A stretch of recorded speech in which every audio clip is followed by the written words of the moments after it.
Hoje temos como convidado o DJ Miguel Simões, que já é locutor, já é DJ há uma carrada de tempo, há quase 40 anos. Verdade. Estiveste na M80, na rádio comercial também, e Sim, também tens aqui uma faceta de terapeuta que é bastante interessante. verdade. Sabes que eu acho que quando se gosta de comunicar e tu percebes que tens uma palavra a dizer na diversão, primeiro na diversão dos outros, depois na terapia é um bocadinho ir mais além, não é? Como é que tu podes ajudar através de outra maneira, não é? Não indo pela medicina, indo pelas palavras, indo pela maneira como nós nos próprios vemos. E então acabou por ser também um complemento. Mas sim, terapia também é uma coisa que eu gosto muito de fazer e tenho vindo a fazer, a desenvolver nos últimos tempos. E posso-te perguntar se a música é uma terapia para ti? A música é uma terapia também. Eu acho que a música tem o condão de nos ligar uns aos outros.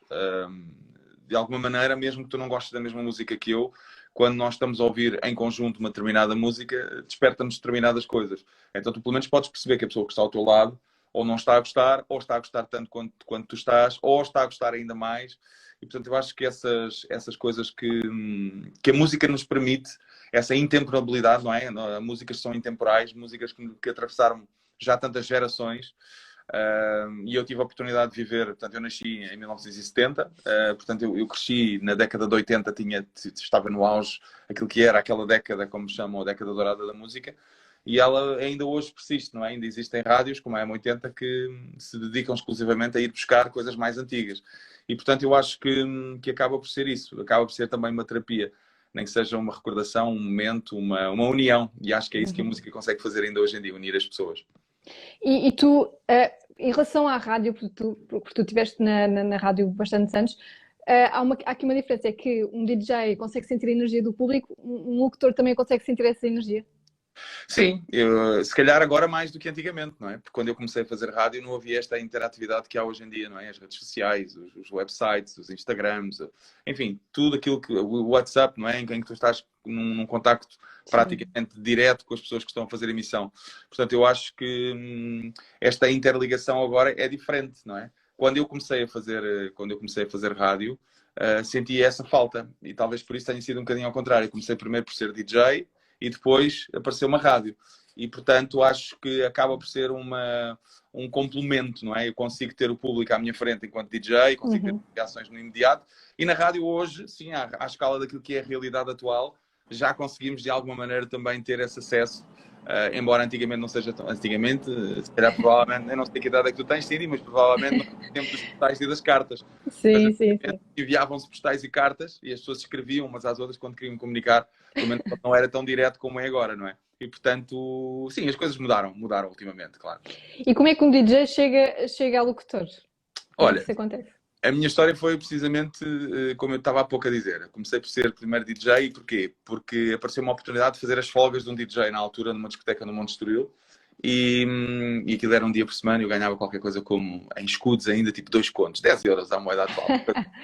Mas para mim era um bocadinho irrelevante. Eu ia para ali porque gostava de pôr música, queria aprender, tinha ganho o bichinho porque tinha ficado atrás de uma cabine numa determinada altura, no Porto, numa discoteca, e então apareceu uma oportunidade de ser quase que um hipotético residente, agora há aquilo que é hoje em dia um residente uma vez por semana.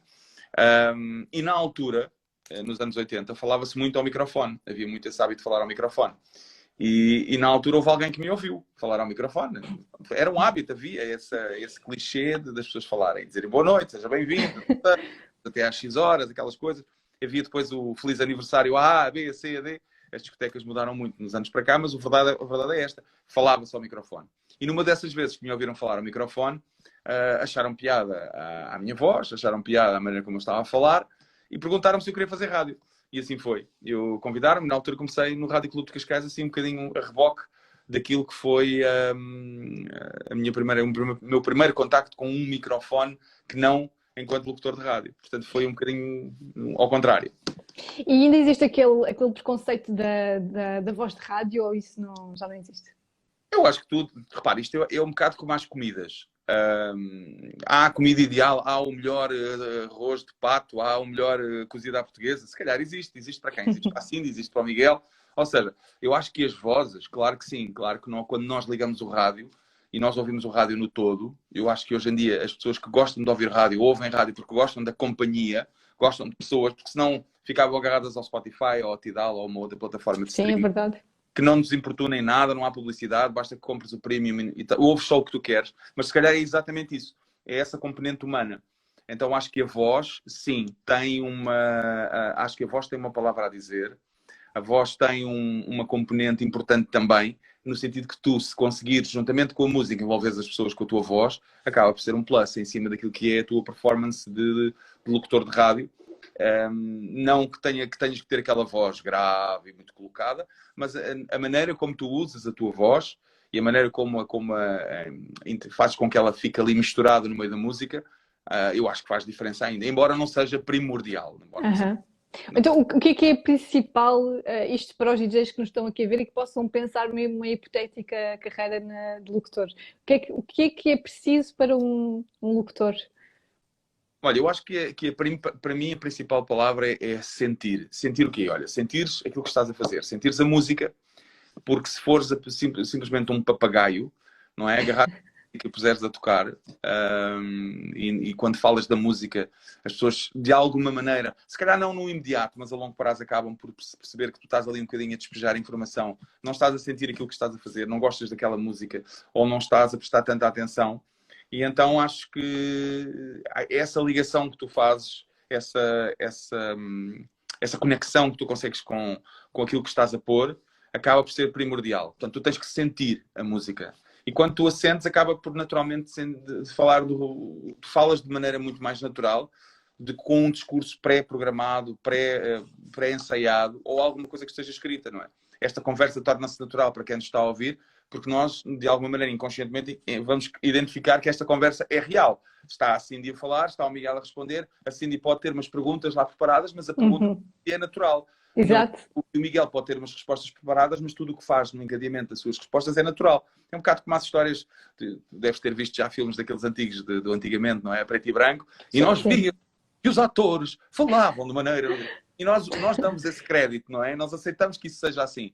Mas nós hoje vemos que quanto mais natural é um ator ou uma atriz, melhor ele se torna. Quanto mais real nós acreditamos... Porque chega mais às pessoas. Tal e qual.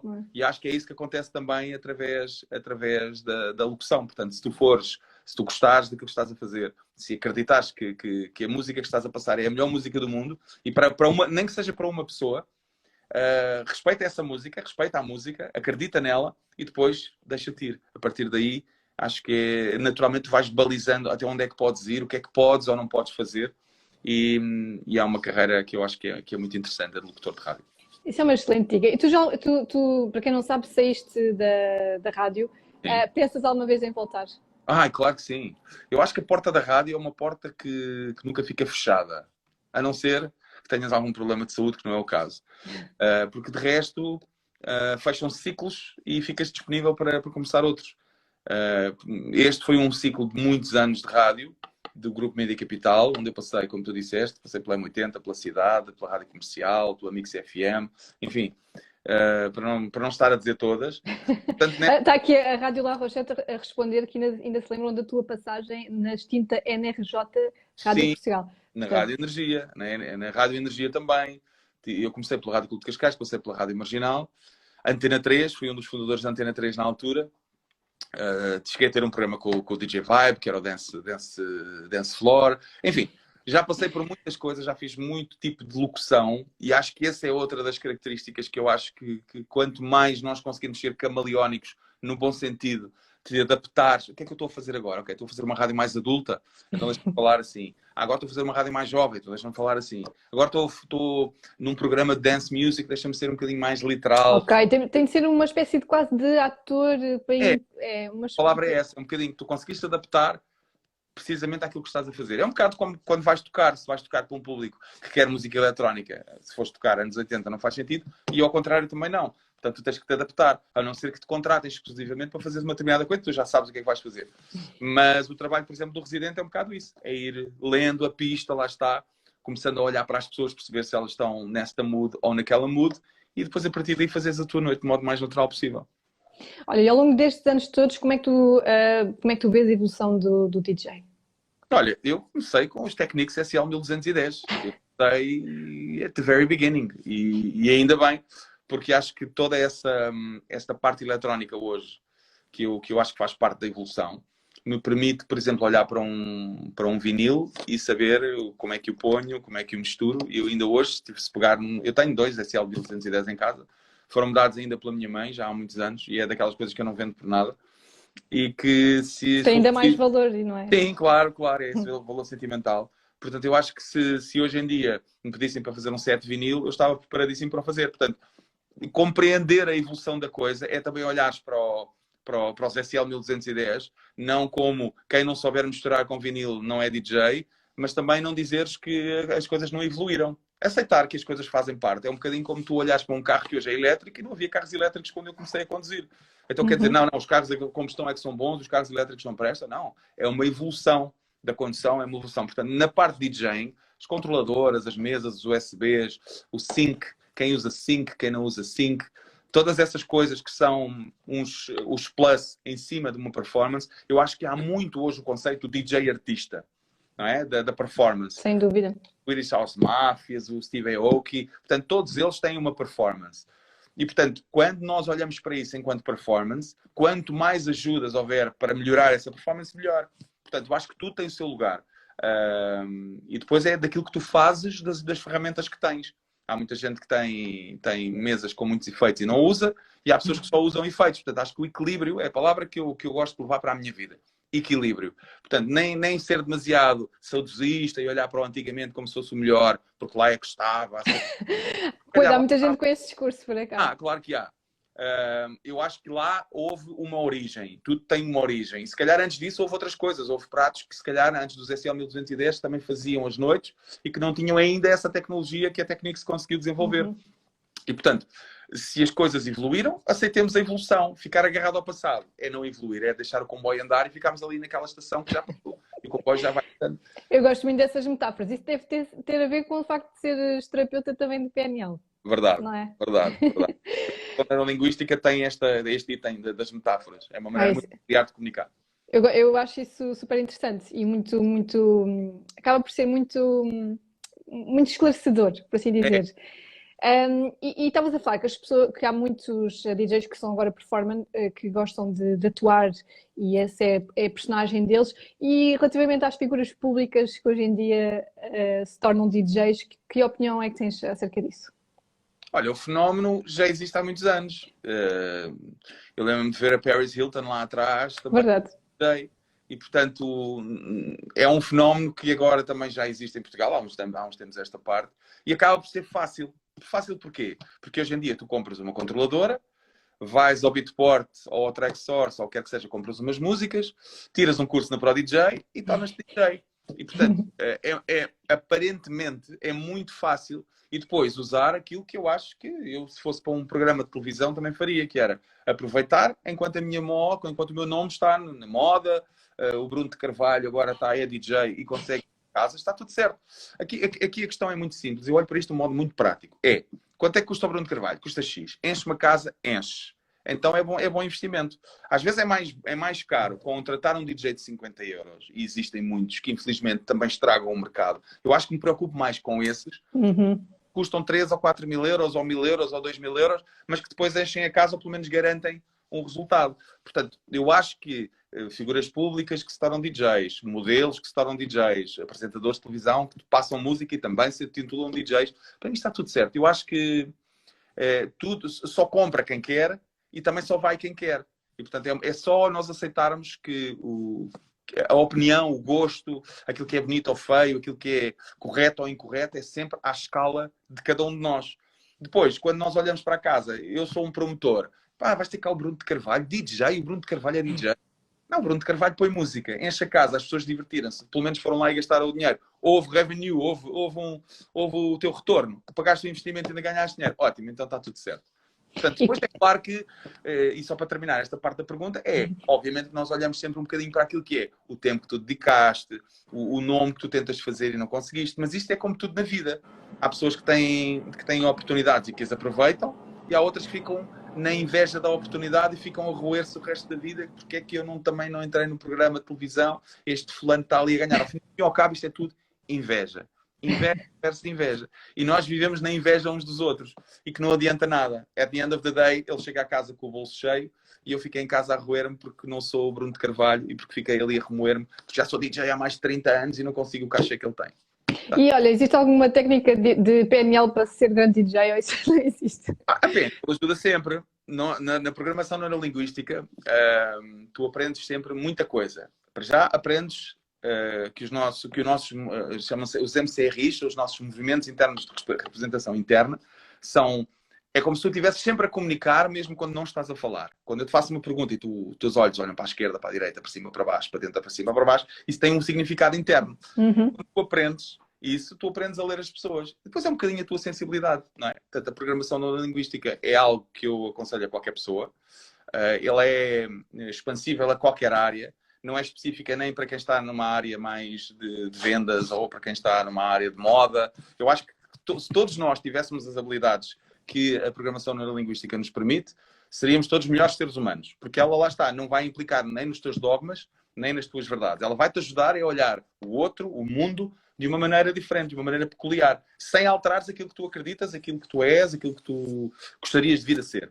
Percebendo que como os teus comportamentos são instalados, olha, imagina o teu cérebro como um disco rígido. Pronto. E cada comportamento que tu tens é como se fosse um programa que te instalaram. Onde? Lá atrás, na tua infância. Lá está. Ninguém nasce corajoso, mas também ninguém nasce cobarde, como ninguém nasce frustrado, como ninguém nasce orgulhoso. Portanto, ou seja, todos esses comportamentos que cá estão instalados, foram instalados ao longo da vida. E, portanto, da mesma maneira que nós percebemos que eles estão cá, percebemos que se eles foram postos, também podem ser retirados. Portanto, os DJs, as pessoas que muitas vezes têm medo de ser DJ por causa da parte da atuação ou porque são os tais dogmas que estão dentro da nossa programação, que é possível mudar. Tal e qual, tal e qual. Só para teres uma ideia, eu ainda há dias resolvi Nós usamos também para as fobias. Não sei se tens alguma fobia. Tens alguma fobia de alguma coisa? Por acaso, vou dizer, eu antes tinha fobia a dormir com a luz apagada. Então tinha sempre a acender a luz. Agora já passou, entretanto já passou. Então pensa nisto comigo. Se tu tinhas essa fobia, significa que tu durante uma parte da tua vida dormiste com luz apagada e não houve nenhum problema. Ou seja, tu não nasceste ninguém nasce com medo de uma coisa que não sabe o que é. Pronto. O nosso primeiro contacto com a escuridão vem nas memórias intrauterinas, que é de lá que vêm os nossos primeiros contactos. E então, se houve alguma situação traumática, ou depois de tu nasceres, dos 0 aos 7, em que o nosso inconsciente é literal, tu dás um determinado significado àquilo que te aconteceu. Eu ia-te contar agora um episódio de alguém que tinha uma fobia de baratas. E porquê que tinha a fobia de baratas? Porque fez uma associação, e isto fez-se em terapia, nós descobrimos isso em terapia, que, não sei se te recordas de um filme que havia, que na altura é com o Jeff Goldblum, que era A Mosca, The Fly. Por acaso não me lembro desse filme. É um filme meio de ficção científica que basicamente explica que o Jeff Goldblum é um ator ele era um cientista que criou um teletransporte. Portanto, havia aqui uma unidade, havia aqui outra unidade, ele conseguia teletransportar coisas de um lado para o outro. Primeiro com objetos inanimados, com canetas, com isto, com aquilo, e houve um dia que experimentou com animais e conseguiu teletransportar um rato de um lado para o outro. E a pergunta que ele se pôs foi, então e se for um ser humano? Então o que é que ele fez? Fez uma experiência consigo mesmo. Não conseguia arranjar, toda a gente a desaconselhá-lo para ele não fazer, mas ele fez. Então, nesse filme, quando ele entra dentro da cápsula, sem que ele note, uma mosca entra juntamente com ele. Quando ele passa para a outra cápsula, portanto, ele é bem sucedido nesse teletransporte, e quando ele passa para a outra cápsula, o que é que faz a máquina? Não só transfere o DNA completamente dele para o lado de lá, mas funde o DNA da mosca com o DNA dele. E ele, isto é um filme de ficção científica, obviamente, então o que é que ele vai acontecer? Ele gradualmente começa-se a transformar também numa mosca, ok? Fica com um aspecto horrível. Ok? Isto é o filme. Agora, vê bem, esta pessoa viu esse filme, tinha 8 anos. Portanto, ainda muito literal. Não deveria ter visto, mas viu. Pronto. O significado que deu foi que tudo aquilo que eu toco posso me transformar em. Ok. Essa pessoa cresceu com medo de baratas, nem era de moscas, era de baratas. Porquê é que essa pessoa tinha medo de baratas? Porque para ela, no seu inconsciente, estava registado um medo que diz: se eu tocar naquela barata, eu posso me transformar numa barata. E obviamente que todos nós sabemos que isso é impossível. Mas como nós não funcionamos naquilo que é a nossa imaginação, o cérebro não distingue o que imagina daquilo que vive. Portanto, quando tu Sim. vês uma coisa a acontecer e o cérebro registra como sendo hipoteticamente verdadeiro, ele registra e guarda a informação. E depois, como tu usas, pode ou não fazer lógica. Mas não tem lógica nenhuma, como é que alguém... Ok, não tem lógica para quem? Para mim não tem, para ti não teve. Mas para esta pessoa teve. De tal maneira que teve medo, teve essa fobia de baratas. Até primeiro descobrimos o gatilho, chama-se isso o gatilho, e depois como é que nós vamos desmanchar isso. É um processo de desconstrução dessa realidade, que é muito fácil de fazer. Isso é super interessante e é engraçado que eu vejo várias entrevistas com DJs e tudo mais, e eles muitas vezes, ou quase todos, dizem que imaginam que estão a tocar para grandes públicos e imensa gente. Portanto, no fundo, eles quase que já estão a criar a realidade deles, porque, como estavas a dizer, o cérebro não distingue o que é real do que é imaginário. Portanto, isso é tudo muito interessante. E porque depois há que ter atenção a uma coisa muito importante, que é ao nível biológico. Portanto, quando te assustas com alguma coisa, por exemplo, não é? Tu tens uma reação biológica, tens uma hormona que é segregada, que é o cortisol, que faz com que dilates as pupilas, não é? Fiques mais atento, ganhes mais... O problema é que o cortisol demora muito tempo a sair do nosso organismo. Ele demora 72 horas a ser metabolizado. Então nós temos um nível de stress sempre muito elevado, porque hoje em dia estamos estressados por dois motivos, não é? Por tudo e por nada. Não é? Sim. Ou é o trânsito, ou é porque não nos pagam, ou é porque é a guerra, ou é porque é o Covid. E então não temos tempo sequer de repor aquilo que são as nossas defesas, porque quanto mais ácido ficar o nosso sistema, não é? Por causa do cortisol que está em excesso, ele torna-nos mais ácidos, ficamos mais propensos a ficar doentes. Então, a reação bioquímica do cérebro, cada vez que ele imagina alguma coisa que foi traumática, é exatamente igual. Por isso é que muitas das pessoas que têm o stress pós-traumático acabam por morrer de uma doença. Porque cada vez que eles fecham os olhos ou sonham com aquilo, em termos bioquímicos, a reação é exatamente a mesma como se estivessem a viver a realidade. Isso foi feita uma experiência muito peculiar. Ligaram uma senhora a um eletroencefalograma, portanto aquelas máquinas que medem as ondas cerebrais, e deram-lhe uma flor para a mão e disseram para ela observar a flor. Ela observou, a máquina registou. A seguir tiraram-lhe a flor da mão, disseram-lhe ela, agora fecha os olhos e imagine só a flor. A senhora ficou só ali a imaginar a flor. E foram ver a comparação dos gráficos, que eram iguais. Bem. Ela a imaginar a flor e ela ter a flor na mão. Obviamente que ela sabia que uma tinha a flor e outra não tinha a flor na mão. Claro que sim. Mas em termos daquilo que é processamento bioquímico, era exatamente igual. Ou seja, o cérebro não distingue aquilo de que imagina daquilo que é real em termos de reação bioquímica. E, portanto, imagina isso no stress, mas também imagina isso. Quando tu imaginas uma coisa aprazível, também regressas ao bom estado. Eu lembro-me desta praia, deste pôr do sol, desta festa, desta party. Sim, sim. Todas essas sensações boas, aí vêm as serotoninas, as endorfinas e tudo mais, as tais hormonas do bem-estar, que é o efeito ao contrário daquilo que nós estamos agora aqui a falar. E olha, falando aqui em bem-estar, que histórias engraçadas é que tu tens aqui para nos contares, para nós ficarmos todos assim num mood super positivo? Olha, em relação à rádio, houve uma vez um casal que insistiu comigo que eu tinha feito um passatempo, estava na rádio comercial, insistiu que eu tinha feito um passatempo e tinha oferecido um determinado bilhete para uma determinada banda. E chegaram à recepção e avisaram ao Miguel, eu estava a fazer a emissão, era de noite, Miguel, tem um casal que veio aqui levantar um bilhete. E eu fiquei assim um bocadinho meio perdido. Já não me lembrei. Mas olha, pergunta qual é o concerto. É o concerto da banda tal.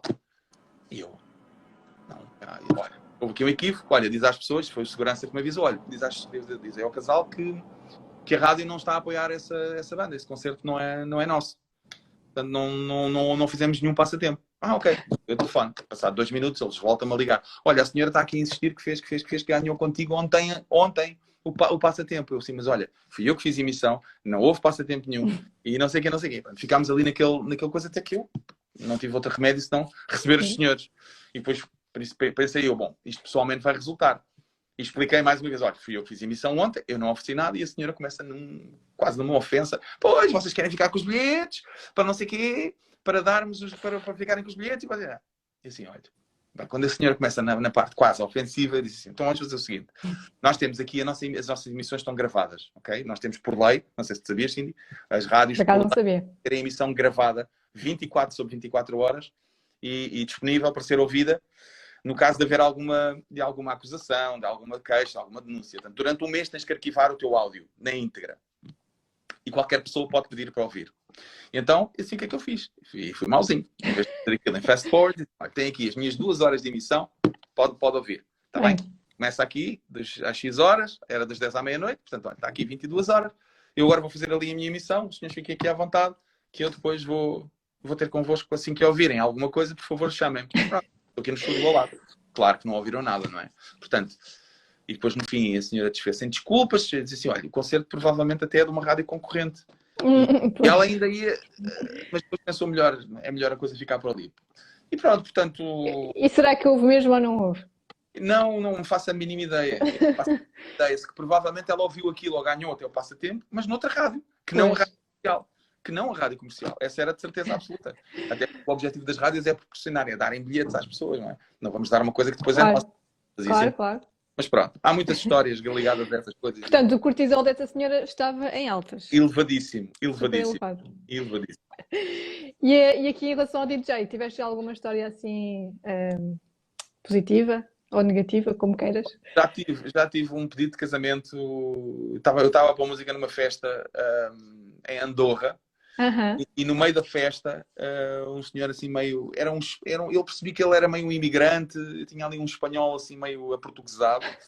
Portunhol. Exatamente, no portunhol. E ele pergunta-me assim, ele já estava assim, meio da noite, percebes? Já estava bem aviado. E vejo chegar à cabine com uma caixinha na mão. E assim meio enrolado. E assim, o meu primeiro instinto foi, não dês o microfone a este fulano que isto vai dar porcaria. Mas depois, quando eu olhei para ele e viu, ele abriu a caixinha, antes de me dizer o que queria, mostrou-me o anel, e eu, desculpa, ele, quero pedir a minha noiva, quero pedir a minha namorada em casamento. E eu, estás a brincar? Eu, assim, não. E pá, foi a primeira vez que eu parei uma festa e foi um pedido de casamento. Portanto, é espetacular. Aconteceu, foi um pedido de casamento, e ele estava ali um bocadinho emperrado, e vai lá que ela disse que sim. Podia ter corrido mal, não. Podia ter corrido mal, mas correu bem e foi a coisa talvez mais marcante, foi um pedido de casamento. Isso é muito giro. Olha, gostei imenso dessa história agora para terminarmos a nossa entrevista, que eu vou só aqui deixar mais uma pergunta, que é onde é que nós podemos ver a atuar? Quais são os próximos sítios? Eu lembro-me que agora no dia 29, eu agora tenho formações os fins de semana todos, mas tenho uma data para como DJ no Seven, em Torres Novas, no 29 de Abril, e depois no dia 7 de Maio estou no Cabana Beach, na Fonte da Telha. São as duas próximas datas que eu tenho. Ok, boa. Miguel, muito obrigada por esta entrevista. Obrigado, eu. Gostei imenso de conhecer e de conhecer também este lado mais terapeuta teu e de toda a tua carreira, que é espetacular. Obrigado. Obrigada. Até uma próxima, Miguel. Até uma próxima. Obrigado pelo convite. Espero que tenhas gostado. Obrigada. Até à próxima. Obrigado.